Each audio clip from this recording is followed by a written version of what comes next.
যেভাবে নির্যাতন হয়েছে এই বিএনপির মানুষগুলি, বেগম খালেদা জিয়া আমাদের একটা বৃদ্ধ মানুষ এইভাবে নির্যাতন হবে বাংলার মানুষ মানে নাই। একই পরিবারের জিয়াউর রহমানের আরেকজন পুত্র কোকো, আরাফত রহমান কোকো, উনি অকাল মৃত্যু হয়েছে চিকিৎসার অভাবে। দুর্ভাগ্য আমাদের, কষ্ট আমাদের, বাংলার মানুষের কষ্ট। আজকে একটা জিনিস চিন্তা করেন, আমি কিছুক্ষণ আগে মোষভাঙ্গা মন্দিরে গিয়েছিলাম, যাওয়ার সাথে সাথে আমি একটা অভিযোগ পেয়েছি। কষ্ট লাগে। বাংলাদেশ উন্নয়নের দেশ বলেছিল, এটা মিথ্যা কথা। এটা আপনারা সনাতন ধর্মবালী যারা আছেন তারা একটু বিবেককে প্রশ্ন করে দেখেন না, যে বিগত 15 বছর তারা মুখে দেশের উন্নয়নের কথা বলে গেছে, কিন্তু আসলে কি উন্নয়ন হয়েছে বলেন? আজকে ওই মোষভাঙ্গার মন্দিরে কোনো উন্নয়ন হয় নাই।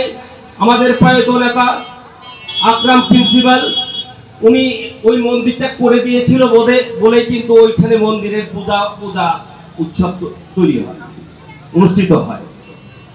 কিন্তু ওদের তো দায়িত্ব বোধ ছিল। বাংলাদেশে 5ই আগস্টের পর একটা হিসাব করেন এবং 5ই আগস্টের আগে যে 15 বছরে এই পুরো বাংলাদেশে বিভিন্ন মন্দিরে বিভিন্ন ভাবে হামলা হয়েছে। এই সনাতন ধর্মাবলম্বীর মানুষগুলাকে নির্যাতন করা হয়েছে, কোনো কথা বলতে পারে নাই। আপনারা আসেন, আপনাদের অধিকার ফেরানোর জন্য আপনারা প্রতিবাদ করেন। আপনাদের সাথে আমি বনপাড়া পৌর যুগ্ম আহ্বায়ক, সাবেক যুগ্ম আহ্বায়ক আমি রাজু আপনাদের সাথে থাকবো, আপনাদের সাথে থাকতে চাই, আপনাদেরকে খেদমত করতে চাই। আজকে আমি এখানে ঢোকার সাথে সাথে আমার স্যার যে কথাটুকু বলেছে, এটা দুঃখজনক বিষয়। বাংলাদেশের টাকা, বাংলাদেশের মানুষের টাকা, আমরা তো আমাদের একজন চেয়ারম্যান যে কথা বলে দিয়েছে, ধর্ম যার যার, বাংলাদেশ সবার। এই ঘোষণা টাকা আপনাদের প্রাণ ছোঁয়ায় নেই বলেন? বাংলাদেশ সবার, হিন্দু, মুসলমান, খ্রিস্টান, বৌদ্ধ, প্রত্যেকটা ব্যক্তি আমরা বাংলাদেশী হয়ে থাকতে চাই। আমরা বাংলাদেশের মানুষ। আজকে বনপাড়া পৌরসভার 7টি মন্দির আছে, এই মন্দিরে কোনো উন্নয়নের ছোঁয়া লাগে নাই। কেন? আপনারা ট্যাক্স দেন না? আপনারা এই পৌর নাগরিক না? আপনারা এই পৌর নাগরিক না? বলেন। একটা জিনিস আমি বলে দিতে চাই, আপনারা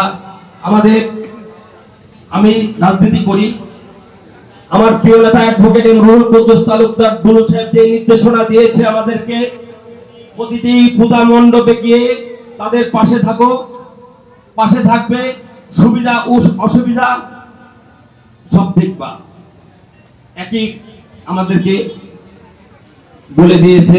এবং আমি গত